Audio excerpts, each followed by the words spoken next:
Bismillahirrahmanirrahim. Elhamdülillahi Rabbil alemin. Vessalatu vesselamu ala hayri halqillah. Nebiyyina ve habibina Muhammed ibn Abdillah. Sallallahu aleyhi ve ala alihi ve ashabihi. Hiç şüphesiz barcha maqtav, hamd, hamthana, alemlerin Rabbisi, hujasi ham tarbiyachisi Allah Rabbimizga gina loyiqli. Allah subhanahu ve taala bu dünyanın haq Rabbisi, idarachisi, anın mülkiyetinde barcha boyliq, barcha xo'jalik bu dünyada bir narsada anın emrinden başqa ishlanmay. Birgina yaproq da silkinmas. وَمَا تَسْقُطُ مِنْ وَرَقَةٍ إِلَّا يَعْلَمُهَا deb aytadi Allah Rabbimiz Qur'on kitobida. Birgina da yaproq bu dünyada tushmas Allohning emrinden başqa. Shahadat ketirim Allah'tan başqa ibadatga loyiqli haq ilah yo'q. Ham Muhammed Abdullah Allah aның so'nggi elchisi ham payg'ambari. Qadrli musulmon qardoshlarım, sizin bilan davom etamiz Allohga yaqinayu qoidalari darslarin. Bugungi darsimiz, bugungi qoida ish vaqtida yol kiyimin kiyma. Ish vaqtida yol kiyimin kiyma degan. Har bir biz bilamiz, har bir vaqtning, har bir o'rinning o'zina tegishli bo'lgan kiyimi bor. Ish vaqtida kishi maxsus kiyimin kiya. Turli hunarlarning o'zina xos bo'lgan formalari bor. Ham yol vaqtida kishi ikkinchi kiyimin kiya. Ish kiyimi ol bizning odatda tuzgan, balki pishrangan, iskirgan bo'lsa, anda ish asarlari ko'rinadi. Ayol kiyimi esa ol odatda bizning shista, pok, utuklangan, yuvilgan, ani kishi bor etik, yaxshilikqa gina kiya. Ham birgina kishi da o'z aqlida bo'lib, shu yol kiyimlarin ishga kiymi, ham ish kiyimlari bilan yolga chiqmay. Illa demagar nendidir keskin sababgina bo'lmasa. Agarda yol kiyimin ishga kiyib borsa, birinchidan ol niqlab ishlaydi olmay. Chunki kiyimimni saqlarga tirishib, ishga niqlab kirib keta olmaysa, ishga shuma olmaysa, erkinlab ishlay olmay. Ham yolga da erkinlab chiqa olmayacaq. Chunki baribir nechikkina tirishmasin, ishlaganda aning kiyimini narsadir toma, narsadir ilaga, qozoqqa ilaktira, yirta, tuzan tusha, ham boshqasi. Shu aytib demak, har vaqtning bar o'zining xos kiyimi. Ham shulay jamoat kishining bu dunyodagi turmushida. Kishining bu dunyodagi turmushida u ikki ulushdan turadi. Bor bizning ish vaqti, bor yol vaqti. Ish vaqti ul dunyo turmushi. Tug'andan boshlab o'lganchaga qadar davom etadi. O'lganchaga qadar belgili bir yoshga qadar tugil, ham belgili bir yoshdan boshlanib o'lganchaga qadar tugil, yo'q. Ul tug'andan boshlana ham o'lganchaga qadar davom etadi, kishining so'nggi so'lishlarini qadar. Bu borasida ish vaqti. Ayol vaqti qachon so'nglaysa?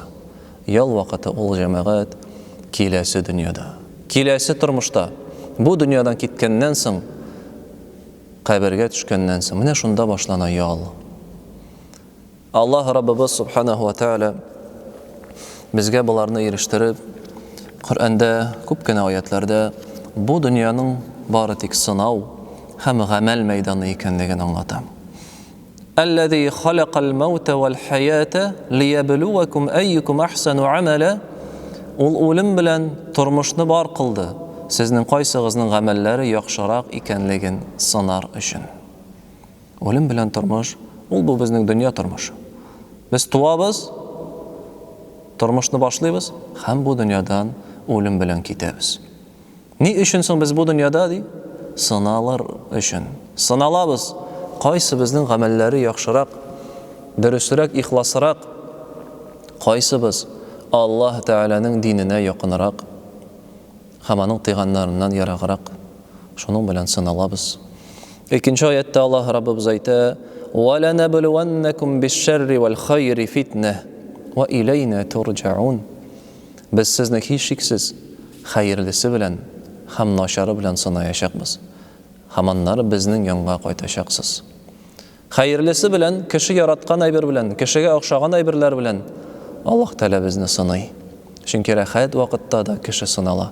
Рәхәт вакытта кеше әле авыр булган вакытка караганда да күбрәк начарлык, күбрәк бозыклык, күбрәк гынах эшләргә мөмкин.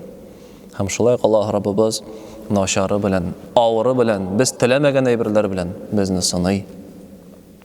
Икенче аятта Коръән Кәримдә Аллаһ Раббыбыз әйтә: أَحَسِبَ النَّاسُ أَن يُتْرَكُوا أَن يَقُولُوا آمَنَّا وَهُمْ لَا يُفْتَنُونَ وَلَقَدْ فَتَنَّا الَّذِينَ مِنْ قَبْلِهِمْ فَلَيَعْلَمَنَّ اللَّهُ الَّذِينَ صَدَقُوا وَلَيَعْلَمَنَّ الْكَاذِبِينَ. Әллә кешеләр уйлыйлармы? Без иман китердек дип әйтерләр дә, аларны калдырырлар дип, һәм алар сыналмаслар дип. Юк ди. Һич шиксез без аларга кадәр булганнарны сынадык, һәм сезне дә сынаячакбыз. Алар ул сынаулар аша Аллаһ Раббыбыз Субханаһу ва Тәгалә ачыклый, кемнәр тугры, кемнәр ихлас, кемнәр ялганчы шушы диннәрендә, иманнарында. Бу дөньяны Аллаһ Раббыбыз уен һәм шаяру дип әйтә. وَمَا الْحَيَاةُ الدُّنْيَا إِلَّا لَعِبٌ وَلَهْوٌ وَلَلدَّارُ الْآخِرَةُ خَيْرٌ لِلَّذِينَ يَتَّقُونَ أَفَلَا تَعْقِلُونَ. Бу дөнья бары тик уен һәм шаяру гына. Ахират тормышы, ахират дөньясы ул Аллаһтан куркучылар өчен хәерлерәк. Әллә сез аңламыйсызмы? Нәрсә дигән сүз соң ул? Бу дөнья уен һәм шаяру дип. Бу дөнья уен һәм шаяру, ягъни бу дөнья ул үзенең байлыгы белән, үзенең матурлыгы белән, шунда булган кызык нәрсәләр белән адәм баласын уен кызыктырган кебек кызыктыра. Ягъни ничек кешене төрле уеннар, шаярулар, ничек ул кешене кызыктыра, үзенә тарта, шулай ук дөньяда кешене үзенә тарта. Шушы дөньяда булган байлыклар белән. Ләкин хакыйкать, уенның хакыйкате нәрсә соң? Кеше вакытын уздыра шушы уенда. Аңа рәхәт, шаяра, күңеле күтәрелә, ләкин уен вакыты биткәннән соң нәрсә белән кала ул кеше уеннан соң? Уен нәрсә бирә аңа? Бер нәрсәсе калмый. Ничек уенга керде буш кул белән, бәлки әле уенга нәрсәнедер киресенчә кертте, өлешен кертте, тырышлыгын куйды. Кайбер уеннар кешенең хәлен алалар, шунда уйнады, шаярды, ләкин уен биткәннән соң нәрсә белән чыкты ул? Нәрсә калды анда? Бер нәрсәсе калмады. Шулай бу дөньяда. Әгәр дә кеше шушы дөньяга кызыгып, аны куып, аның артыннан чаба икән, ул тырыша, вакытын уздыра, ләкин ул уен уйнаган кебек кенә. Ахыр чиктә шушы дөньядан киткәч нәрсәсе кала? Бер нәрсәсе калмый. Шуңа да бу дөньяда Аллаһ Раббыбыз чагыштыра, ул уен һәм шаяру кебек кенә ди. Шулай Аллаһ Раббыбыз әйтә: وَاعْلَمُوا أَنَّمَا أَمْوَالُكُمْ وَأَوْلَادُكُمْ فِتْنَةٌ وَأَنَّ اللَّهَ عِنْدَهُ أَجْرٌ عَظِيمٌ. Белегез, сезнең балаларыгыз, сезнең малларыгыз, байлыкларыгыз, алар барысы да сезнең өчен сынау гына, фитнә генә. Аллаһ каршында бөек саваплар, бөек әҗерләр әзерләнеп куйган сезнең өчен ди. Шулай бу аятта адәм баласына аңлата. Бу дөньяда булган нәрсә генә булмасын, сөекле әйберләр, нәсел балалар, байлыклар, маллар, сөйгән әйберләр, алар барысы да сине сыный өчен, сынау өчен. Алар сиңа фитнә. Әгәр дә шуларга бирелеп диннән ярагаясың икән, шуларга бирелеп Аллаһ Тәгаләнең әмерләреннән, Аллаһ Тәгаләнең тыйганнарыннан читләшәсең икән, ул вакытта син бары тик кайгы хәсрәттә булачаксың. Чөнки алар сиңа бернинди файда китерми. Әйе, җәмәгать. Бу аятлардан без аңлыйбыз, бу дөнья, безнең бу тормышыбыз, ул бары тик эш вакыты, гамәл вакыты. Монда кешегә ял юк. Күпме генә тырышмасын, ничек кенә теләмәсен, барыбер ял итә алмаячак иркенләп. Берсе килеп чыга, икенчесе килеп чыга. Нинди сынаулар килә, югалтулар төшә башыбызга, кайгы хәсрәтләр килә, ширләп китәбез, үзебез, якыннарыбыз ширләп китә, балаларыбыз ширләп китә.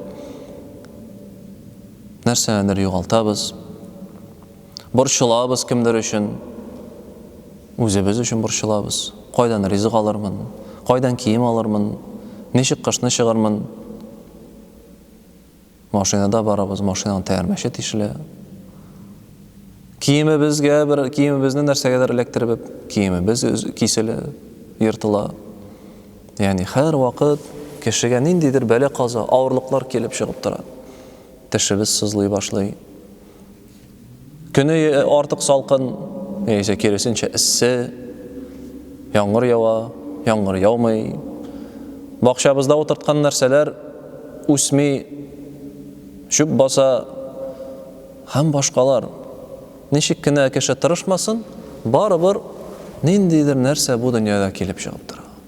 Һич шиктә аның ашыйсы килә һәр вакыт. Аңа бирми ирек. Ятыр ял итер генә, тамагы ашарга кирәк. Сусый су эчәргә кирәк. Инде шушы ашау эчкәннән соң хаҗәтен үтәргә кирәк. Һәм һәр вакыт шулай. Бу дөньяда тынычлык юк. Бу дөньяда ял юк.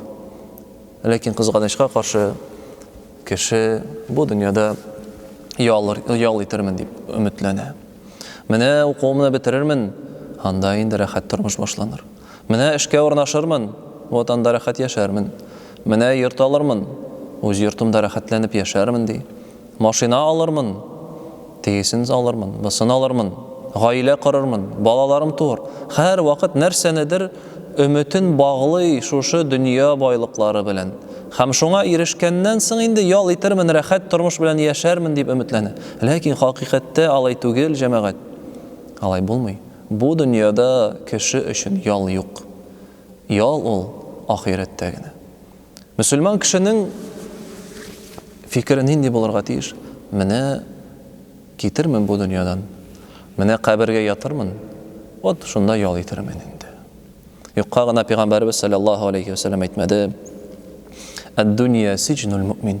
Бу дөнья мөселман кешенең төрмәсе, зинданы. Ягъни мөселман кешегә бу дөньяда рәхәтлек, бу дөньяда ял юк, ул төрмәдә яшәгән кебек. Бу дөньядан киткәч, ул төрмәдән чыга, ул иреккә чыга, рәхәт тормышка күчә. Һәм шулай Пәйгамбәрбез әйтте саллаллаһу алейхи ва саллям: "Кун фи ад-дөнья кааннака гариб ау абиру сабил." Син бу дөньяда шит кеше кебек, яисә юлда булган кеше, мөсафир кебек бул ди. Шит кеше, мөсафир кеше кем соң ул? Ул юлда һәр вакыт. Ул кайдыр бара, ул эшли, ул бер урында төпләнми, һәм бер урында ялга утырмый ул. Ул әзрәк кенә хәл алып ала да, һәм дәвам итә юлын. Икенче җиргә барып җитә, нинди максатка хәл ала да, тагын дәвам итә юлын. Ягъни шундый юл кеше. Бу дөньяда шулай булырга кирәк дип Пәйгамбәрбез саллаллаһу алейхи ва саллям әйтте. Ягъни бу дөнья ул тырышлык, бу дөнья ул эш вакыты. Ахират өчен эшләргә кирәк, һәм шулай бу дөнья өчен дә эшләргә кирәк. Гаиләңне тәэмин итәргә, балаларыңны үстергә, тәрбияләргә, мөселманнарга, дингә файда китәргә. Шуңа да безгә кадәм булган кешеләр әйтә иде. Мин сезнең иң начар кешеләр шулар, кемнәр бу дөнья өчен дә эшләмиләр, һәм ахират өчен дә эшләмиләр. Кайберләре дөнья өчен генә эшли, ахиратны оныта. Кайберләре ахират өчен генә эшли, дөньяны оныта. Кайберләре икесен дә оныта. Шуларның барысында иң яхшысы кемнәр? Кемнәр бу дөньяны да калдырмый, һәм ахират өчен дә тырышалар. Шуңа да җәмәгать, һәрбер мөселман кеше аңларга тиеш, үз күңеленә карарга тиеш. Нәрсә без телибез, кая без омтылабыз, кая без юнәләбез. Безнең күңелебездә нәрсә? Нәрсә белән бәйле ул? Бу дөнья белән без өметебез багланганмы? Бу дөньяда ял итербез, рәхәт тормыш телибезме без? Яисә без ахират турында уйлыйбызмы? Сахабалар, Пәйгамбәребезнең Мухаммад саллаллаһу алейхи ва саллямның вакытында аңлыйлар иде. Бер бик күңелгә үтешле вакыт ул. Бер сахаба Пәйгамбәребезнең саллаллаһу алейхи ва саллям вакытында, бер сугыш вакытында әйтә: "Эй Аллаһның илчесе, әгәр дә мин шушы сугышта вафат булсам, Аллаһ Тәала юлында, Аллаһ Тәаланың динен яклап чыгып вафат булсам, мин җәннәттә буламмы?" ди. "Әйе", дип әйтә Пәйгамбәребез саллаллаһу алейхи ва саллям. Һәм бу кеше кулында булган берничә хөрмәсен, ашарга әзерләнгән ризыгын атып бәрә. "Кирәкми миңа", ди. "Бу минем шушыларны ашап бетергәнче", ди, "вакытым узачак, ә мин җәннәткә ашыгам", ди. Һәм шушы ризыкларын ашап бетермичә бу кеше динне яклап чыгып, Аллаһ Тәала юлында вафат була. Һәм җәннәткә керә иншаллах. Ягъни карагыз, ничек була ул мөселман кешенең аңлавы. Бу дөньяның бары тик киләсе дөньяга күчер алдыннан эш вакыты, гамәл вакыты икәнлеген генә. Хакыйкать тормыш, хакыйкать яшәеш бу дөньяда юк. Ул барысы да ахирәттә генә. Шуңа да Аллаһ Раббыбыз субханаһу ва тааля әйтә: "Бәл ту'фирун аль-хаят ад-дунья вал-ахирату хайру ва абqa." Сез бу дөньяны яратасыз. Ул сезне кызыктыра, күңелләрегезгә керә, ләкин ахират ул яхшырак һәм ул мәңге. Ахират ул яхшырак, ул мәңге. Шуңа икенче аятта Аллаһ Раббыбыз әйтә: "Зуйина лин-наси хуббу шахавати минан-ниса'i вал-банина вал-канатири al-muqantarati min adh-dhahabi wal-fidda wal-khayli al-musawwamati wal-an'ami wal-harth. Dhalika mata'u al-hayati ad-dunya wallahu 'indahu husnul ma'ab."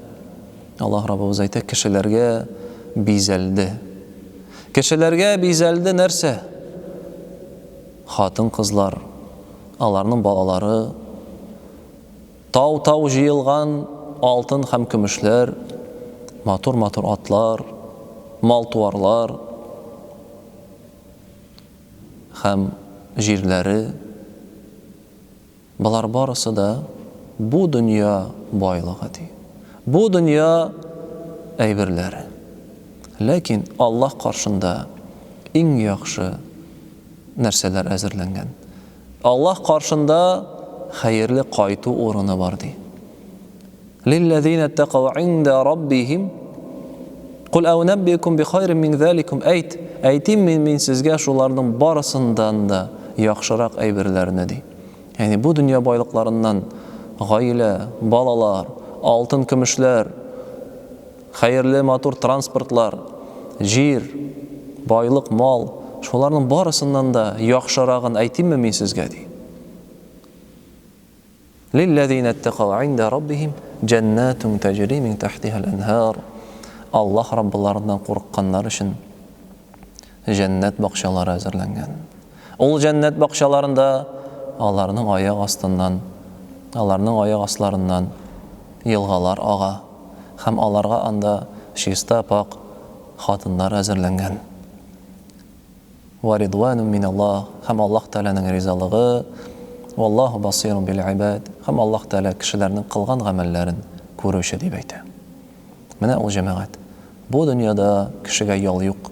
Бу дөньяда бары тик эш вакыты, гамәл вакыты, тырышу вакыты. Ял итү ул бары тик ахирәттә генә. Субханакаллаһумма ва бихамдик, ашһаду ан ла илаха илля анта, астагфирука ва атубу илейк.